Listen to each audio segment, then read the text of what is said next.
부활의 아침 예배하는 우리들에게 주님께서 은혜와 평강 내려주시기를 바랍니다. 오늘 다니엘 1장입니다. 뜻을 정하여 더럽히지 아니하리라 라는 제목으로 하나님 말씀 전하겠습니다. 다니엘 하면 우리가 이제 머릿속에 떠오르는 몇 가지 이야기가 있죠. 풀무불에 들어갔던 사드락과 메삭과 아벳느고 이야기도 생각이 나고, 벨사살 왕의 잔치에 이제 손가락이 나타나서 벽에다가 하나님께서 글씨를 썼던 이야기도 생각이 나고, 또 다니엘이 사자굴에 들어갔던 이야기도 생각이 납니다. 그런데 오늘 본문은 그 모든 이야기가 시작도 되기 전에 있었던 이야기입니다. 말씀을 봐도 1장이죠. 다니엘의 맨 앞에 부분입니다. 다니엘서의 배경은 유다가 멸망하고, 잘 기억하십시오. 나라인 유다가 멸망하고 바벨론으로 포로로 잡혀간 것을 이제 배경으로 하고 있습니다. BC 605년에 바벨론의 느부갓네살 왕이 유다를 침공했죠. 그 침공은 1차 침공이었는데 그 결과 유다는 바벨론의 속국이 됐습니다. 그리고 일부 유다의 왕족들이나 귀족들, 그리고 그들의 자제들, 그러니까 똑똑하고 엘리트, 그러니까 공부도 잘하고 무언가 탁월한 아이들을 그 나라로 이제 포로로 붙잡아 갔습니다. 근데 이것은 단순한 포로 이송은 아니었어요. 고대 제국들이 흔히 사용하던 정치 전략 가운데 하나였습니다. 상류층 자제들을 데려감으로써 1차적으로 그들이 다시 반란을 일으키지 못하도록 하는 게 첫 번째 목적이었고, 두 번째 목적은 그들은 똑똑한 사람이라고 그랬잖아요. 똑똑한 아이들을 데려가서, 엘리트들을 데리고 가서 그들에게 바벨론 교육을 시키는 것입니다. 바벨론 문화로 그들을 세뇌시켜서 장차 바벨론에 충성하는 인재로 그들을 키워내는 것이 이들을 붙잡아간 사실은 주된 목적이었습니다. 일종의 볼모 정책이라고 이렇게 이해를 하시면 될 것 같아요. 그때 끌려간 게 바로 다니엘이었던 것입니다. 성경은 그의 나이를 정확하게 알려주고 있지는 않은데요. 왕궁 교육을 받기 위해서 이제 택함을 받던 사람이었기 때문에 대략 10대 중반 후반 정도가 되었을 것이라고 추정이 됩니다. 그래서 성경학자들은 16살이었을 것이다, 이렇게 이제 추정을 많이 해요. 아직 보호를 받아야 할 나이잖아요. 그런데 그는 고국을 잃어버리고 또 부모님의 곁을 떠나서 먼 나라 이방 땅에서 홀로 생활을 하게 된 것입니다. 여러분, 바벨론이라고 하는 것은 단순한 나라가 아니죠. 하나님의 통치를 거부하는 나라였습니다. 하나님과 정반대되는 나라, 세상을 상징하는 제국입니다. 점성술과 마술과 우상숭배와 온갖 악한 세속 문화가 가득했던 곳, 그것이 바로 바벨론이라는 곳이었습니다. 그들은 식민지의 엘리트들을 데려다가 바벨론 동화 정책을 폈어요. 바벨론 동화 정책. 3년 동안 그들에게 바벨론 문화를 가르쳤습니다. 바벨론의 음식을 먹이고 바벨론의 지식으로 그들을 가르쳤어요. 그들의 이름까지도 바꾸었습니다. 원래 이들의 이름은 여호와의 이름과 관련된 이름이었었죠. 그것이 6절에 나오지 않습니까? 다니엘, 하나냐, 미사엘, 아사랴. 하나님께서는 재판관이시다. 여호와는 은혜로우시다. 하나님과 같은 이가 누구냐? 여호와는 돕는 자이시다. 하나님과 관련된 이름이 원래 그들의 이름이었는데 바벨론 사람들은 이들의 이름을 바벨론식으로 바꿔버렸습니다. 7절에 그들의 이름이 나오죠. 벨드사살은 벨이여 그 생명을 보존하소서라는 뜻입니다. 벨이라고 하는 것은 바벨론의 주된 신, 다시 말해서 마르둑을 상징하는 이름이 벨입니다. 그러니까 우상숭배의 이름을 부르는 이름이 되었다는 거죠. 사드락도 마찬가지입니다. 달신의 명령이다. 하늘에 있는 밤의 달, 그것을 말하는 거예요. 또 우상을 얘기하는 거죠. 메삭도 달신과 같은 자가 누구냐라는 뜻이고, 아벳느고도 느고의 신하라는 뜻인데, 느고 역시 바벨론의 제2의 신입니다. 우상신의 이름을 이제 또 이름에다가 넣은 것이죠. 바벨론의 종교가 깊이 배인 이름으로 완전히 바꿔버린 것이죠. 처음에는 하나님을 불렀던 이름이었는데 그들의 이름을 이제는 우상을 부르는 이름으로 바꾸어 버린 것이죠. 그러니까 이 다니엘과 세 친구는 단순하게 포로가 된 것이 아닙니다. 거대한 영적 전쟁의 한복판으로 지금 끌려 들어가게 된 것입니다. 하나님의 백성이라고 하는 자기 정체성을 가지고 지금 이러한 바벨론 땅에 살아가는 것은 사실 만만한 것은 아니었을 거예요. 그냥 그들의 가르침대로 그저 그렇게 따라가면 그들도 알지 못하는 사이에 그들은 바벨론 사람이 되고 마는 것이죠. 평생 동안 16년 동안 자기가 자라왔던 여호와 신앙은 다 잃어버리고 유대인의 정체성을 잃어버리는 인생이 되고 마는 것이죠. 그런데 이러한 위기의 상황 가운데서 다니엘은 아주 놀라운 모습을 우리들에게 보여줍니다. 오늘 본문에서 가장 중요한 구절이죠. 8절입니다. 우리 다시 한번 함께 읽어봅니다. 시작. 다니엘은 뜻을 정하여 왕의 음식과 그가 마시는 포도주로 자기를 더럽히지 아니하리라 하고 자기를 더럽히지 아니하도록 환관장에게 구하니. 그렇습니다. 다니엘은 뜻을 정했다는 거예요. 그래서 왕이 먹었던 음식과 그의 포도주를 거절했다는 것입니다. 이것은 단순히 바벨론의 음식을 먹지 않았다는 의미가 아니죠. 바벨론의 문화, 나는 그것으로 내 영혼을 더럽히지 않겠다라고 하는 굳은 결심이 지금 이러한 그의 뜻 가운데서 내포되어 있는 것입니다. 기준을 세우고 있는 것이죠. 하나님의 백성으로서의 원칙을 지금 세우고 있는 것입니다. 여러분 보세요. 지금 다니엘은 바벨론에 있습니다. 그러나 그렇다고 해서 그는 바벨론 사람은 아니죠. 유대인입니다. 하나님의 선민, 선택된 백성입니다. 그러므로 다르게 살아야죠. 그래서 뜻을 정하는 것입니다. 그래서 그만의 기준을 세우고 있는 것입니다. 여러분, 우리도 마찬가지죠. 우리도 비록 이 땅을 두 발을 딛고 살아가고 있지만 이 세상에 속한 자들이 아니죠. 우리는 하늘에 속한 하늘의 성도들이고 또 그리스도인입니다. 그러므로 우리는 하늘 백성답게, 그리스도인답게 이 세상 사람들과 다른, 뭔가 다른 모습으로 이 땅을 살아가야 되는 거예요. 다르게 산다는 것은 딴 게 아니죠. 유혹이 많고 우리의 죄성을 건드리는 이 세상 가운데서 하나님의 백성으로서의 선명한 기준을 가지고 살아가는 거, 그게 바로 우리의 특별함이어야 되는 것입니다. 여러분, 하나님의 백성은 선명한 기준이 있어야 되는 것입니다. 신앙생활은 반드시 기준이 있어야 되는 거예요. 하나님께서 이스라엘 백성을 애굽에서 건져내셨습니다. 구원해 주셨고 약속의 땅으로 인도해 주셨는데 가장 시급한 일은 그들에게 하나님 나라 백성의 정체성을 주는 일이었습니다. 그래서 하나님은 서둘러서 그들을 어디로? 시내산으로 이끌어 가시죠. 시내산에서 그들이 무엇을 받습니까? 하나님으로부터 십계명을 받게 됩니다. 구원받은 하나님의 백성은 어떻게 살아야 되는가? 10가지 계명을 주심으로써 이 10가지 계명을 지키면 내 백성, 이 계명을 지키지 않으면 내 백성 아니라고 기준을 제시해 주시는 것입니다. 너는 나 외에 다른 신을 내게 두지 말라. 너를 위하여 새긴 우상을 만들지 말고 그것들에게 절하지 말고 그것들을 섬기지 말라. 너는 내 하나님 여호와의 이름을 망령 때 일컫지 말라. 안식일을 기억하여 거룩하게 지키라. 부모를 공경하라. 살인하지 말라. 간음하지 말라. 도둑질하지 말라. 거짓 증거하지 말라. 내 이웃의 집을 탐내지 말라. 이 10가지 계명을 이스라엘 백성들에게 주심으로써 그들에게 이것이 하나님 백성의 기준이라는 것을 분명하게 제시해 주셨던 것입니다. 이것 지켜야만 내 백성이라는 거죠. 가나안 땅에 들어가면 거기에는 우상이 우글우글하고 거기에는 비진리가 가득할 터인데 그것 받아들이지 말고 이것 지키라는 거예요. 이것이 기준이라는 것입니다. 그런데 문제가 무엇입니까? 이스라엘 백성은 하나님께서 제시해 주신 그 기준을 받아들이기 좋아하지 않았다는 거예요. 사실 모든 사람들이 그렇죠. 많은 사람은 기준 만드는 것을 싫어합니다. 그 기준에 내가 얽매일까 봐 그런 거죠. 내가 세운, 하나님께서 나에게 세워주신 그 원칙이 내 삶을 불편하게 만들까 봐 기준을 꺼려하는 것입니다. 그런데 여러분, 그것은 마귀의 속삭임이라는 것을 잊지 않기를 바랍니다. 원칙과 기준이 없으면 편할 것 같고 자유로울 것 같지만 그 자유는 사실 방종인 것이고 그 결과는 결국 파멸뿐이라는 것을 우리는 기억해야 합니다. 여러분, 우리는 태생적으로 죄인이기 때문에 이것이 아무리 옳다고 판단하고 앞으로 나아가고 싶어도 바로 나아갈 수가 없어요. 바르게 살 수가 없습니다. 꽃게를 아시죠? 꽃게는 바로 가는 방법이 없죠, 그죠? 자기는 앞으로 간다고 생각하겠지만 다 우리는 알죠? 그는 언제나 옆으로 갑니다. 똑같죠? 우리는 죄인이기 때문에 우리는 앞으로 간다고 가는데, 우리는 열심히 한다고 하는데 언제나 우리의 행동은 죄인된 행동이에요. 언제나 좌로나 우로나 치우치는 어리석은 인생을 사는 게 우리들인 것입니다.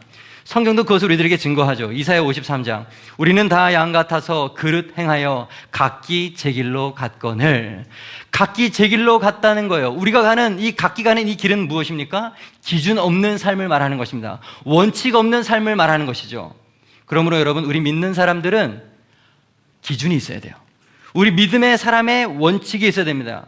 고집스러운 그리스도인으로서의 원칙, 우리에겐 그것이 필요한 것이죠. 여러분, 우리 감리교단을 영어로 메소디스트 처치라고 합니다. 메소드가 무슨 뜻이죠? 방법, 질서, 원칙이라고 하는 뜻을 가지고 있죠. 어떻게 이 이름을 우리 교단이 가지게 되었습니까? 1729년에 감리교 창시자인 존 웨슬리와 그의 동생인 찰스 웨슬리가 몇몇의 친구들과 함께 경건 모임을 만들었습니다. 근데 그 경건 모임에는 특징이 있었는데 모든 신앙생활을 매우 철저하게 그리고 계획적으로 체계적으로 지키는 것이었습니다. 정해진 시간에 기도하기, 정해진 시간에 성경 보기, 정해진 시간에 반드시 예배드리기, 정기적으로 금식하기, 교도소를 방문하고 구제하기, 매일매일 자신의 영적 상태를 점검하기. 너무너무 철저하게 자신의 신앙생활을 점검하면서 신앙생활하니까 옆에 있는 주변 학생들이 이러한 경건 모임을 가리켜서 손가락질하고 비웃었습니다. 그러면서 그들이 한 말이 무엇이냐? 저들은 뭐든지 방법대로 하는 사람들이야. 저들은 그래서 메소디스트들이야, 원칙주의자들이야 라고 말을 했다는 거예요. 조롱의 별명이 메소디스트였고, 그런데 놀라운 것은 그 조롱의 별명이 오늘 우리가 속해 있는 교단의 이름이 되었다라고 하는 것입니다. 감리교단은 완벽한 사람들이 아니죠. 거룩한 방법으로 어떻게 해서든지 바르게 살려고 발버둥 치는 사람들, 이게 바로 기준을 가지고 최선을 다하면서 살아가는 사람들이 우리 감리교회의 정체인 것입니다. 세상 사람들은 그것을 보고 답답하다고 말할지 모르겠어요. 그러나 하나님은 그것을 거룩이라고 말씀하시는 것입니다. 거룩한 기준과 원칙을 가진 새생명 베다니의 모든 성도 되기를 간절히 축복합니다. 원칙을 가지고 있는 사람과 그렇지 않은 사람은 엄청나게 큰 차이가 있는 거예요. 여러분에게는 원칙이 있습니까? 오늘 아침에 가만히 돌아보십시오. 나는 원칙이 있는가? 자, 그럼 조금 구체적으로 그리스도인으로서 원칙과 그 기준, 그것은 도대체 어떻게 세워야 하는가를 좀 생각을 해보고자 합니다. 오늘 본문은 다니엘 1장이죠. 1절에서는 시대적인 배경을 설명하고 있고 6절에는 다니엘과 그의 친구들을 소개합니다. 그리고 8절에서 바로 다니엘이 뜻을 정했다라는 표현을 쓰고 있어요.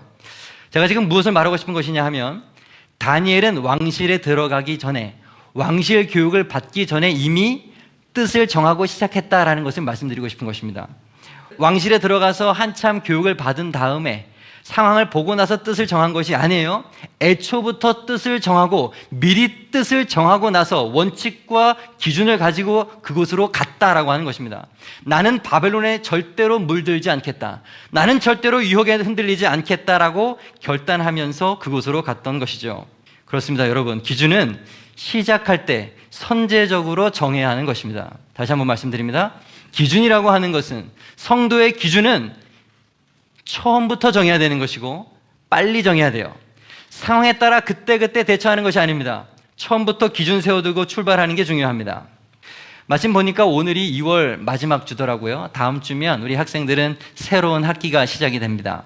새로운 학교에 들어가는 아이들도 있겠고 새로운 학년, 새로운 반, 새 친구를 만나는 아이들도 있을 것입니다.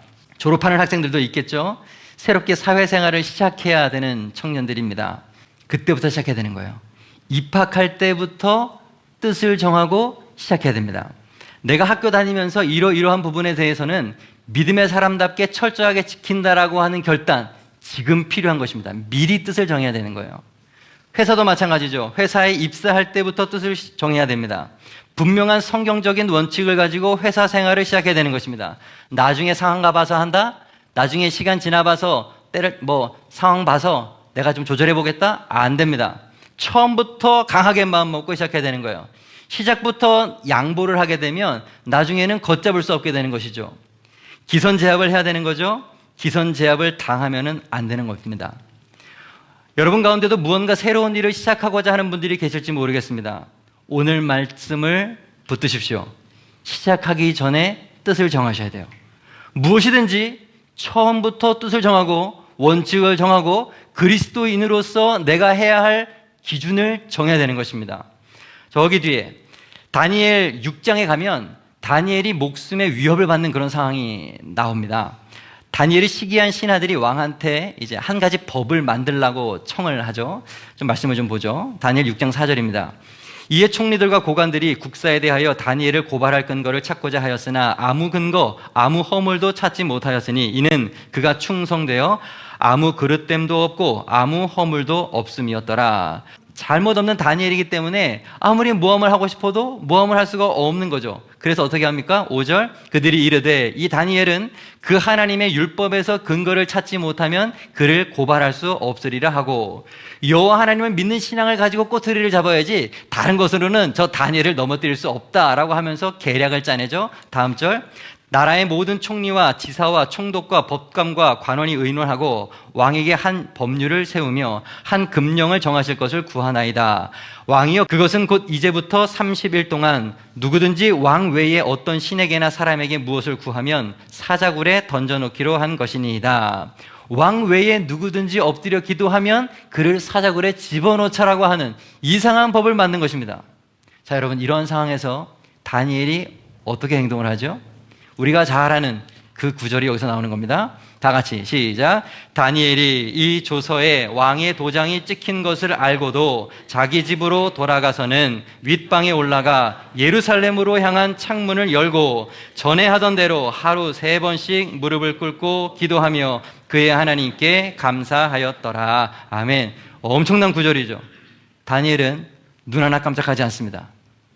말씀을 잘 보세요. 전에 하던 대로 하루에 3번씩 예루살렘으로 향한 창문을 열어놓고 무릎을 꿇고 하나님 앞에 또 기도를 한 것입니다. 그리고 자세히 보세요. 그것도 감사하며 기도했다는 거예요. 죽을 위기인데 감사하며 기도했다는 것입니다.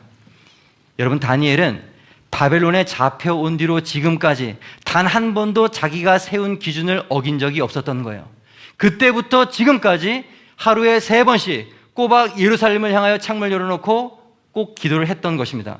처음부터 줄곧 변함없이 그렇게 계속해서 자신의 기준, 자신의 원칙을 지켜왔던 것입니다. 사자굴에 들어가서 목숨을 잃을 수도 있다라고 하는 그러한 위협도 그의 원칙, 그의 기준은 꺾어낼 수가 없는 것이죠. 처음에 바벨론에 와서 왕의 음식과 포도주를 거절했던 그 원칙, 다니엘 6장까지 계속 이어지고 있는 것입니다. 여러분, 주목하세요. 다니엘은 흔들리지 않아요. 처음에 그 원칙을 절대로 잊지 않고 있습니다. 결국 다니엘이 어떻게 되죠? 사자굴에 들어갑니다. 하나님이 그냥 두십니까? 아니죠. 사자들의 입을 봉하셔서 다니엘로 살아나게 하죠. 하나님은요, 이렇습니다. 당신의 뜻대로 살고자 원칙을 가지고 기준을 가지고 죽기를 각오하는 자를 살려주세요. 그리고 그를 사용하시는 것입니다. 이렇게 다니엘이 몇 살까지 사는지 알고 계십니까? 90세까지 삽니다. 90세까지 살면서 큰일을 많이 감당하죠. 수많은 왕들이 지나갑니다. 그리고 심지어 제국이 바뀝니다. 정권이 바뀌어요. 그럼에도 다니엘의 나라에서의 위치는 바뀌지 않습니다. 놀랍죠? 왕은 바뀌지만 다니엘만큼은 그의 관직을 잃어버리지 않습니다. 누가 세우시는 겁니까? 하나님께서 세우시고 하나님께서 원칙 지키는 당신의 백성을 끝까지 돌보시는 것입니다. 처음부터 무엇이든지 시작하기 전에 그러므로 여러분, 뜻을 정하는 여러분 되기를 주님의 이름으로 축복합니다. 또 한 가지, 그리스도인으로서 원칙을 갖고 또 기준을 갖고 살아갈 때 중요한 것이 한 가지 더 있는데, 단 한 번의 유혹을 조심해야 된다라는 거예요.